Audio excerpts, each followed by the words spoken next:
ქეთევან დედოფალი იყო, ვინ ჩაუდგა სათავეში კახელ მესვეურებს და ჩამოაგდო ტახტიდან მამის და ძმის მკვლელი კონსტანტინე მირზა, ხო და შემდეგ თავისი შვილი თეიმურაზი აიყვანა ტახტზე. მისი მცირეწლოვანების გამო თვითონ უწევდა რამოდენიმე ხანი ქვეყნის მართვა.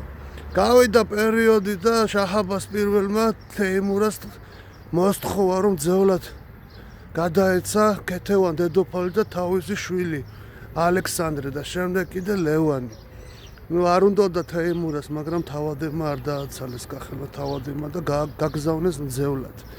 ამის შემდეგ ცდილობდა ქეთევან დედოფლის დახსნას, მაგრამ არ გამოუვიდა. შემდეგ რამოდენიმე აჯანყება მოაწყო, იმერეთში გადავიდა თეიმურაზი. ოსმალებთანაც ჰქონდა კავშირი, ეს ყველაფერი რო გაიგო, ბოლოს შაჰ-აბასმა დაიბარა თეიმურაზი, არ წავიდა თეიმურაზი შაჰის კართან და ბოლოს გაბრაზებულმა დაასაჭურისა თავისი შვილები ალექსანდრე და ლევანი, ორივე ერთი მოკვდა და მეორე გაგიჟდა და ქეთევან დედოფალი კიდე ყველა ვიცით როგორ აწამეს რა და მაინც ქრისტიანობაზე დარჩა და არ მიიღო მაჰმადიანობა. ესეთი გმირი დედები ყო. ამაზე კიდევ ბევრი არის სასაუბროს, ახლა უცებ მოვყევი ფორმატის გამო რა დროშია გავწელე.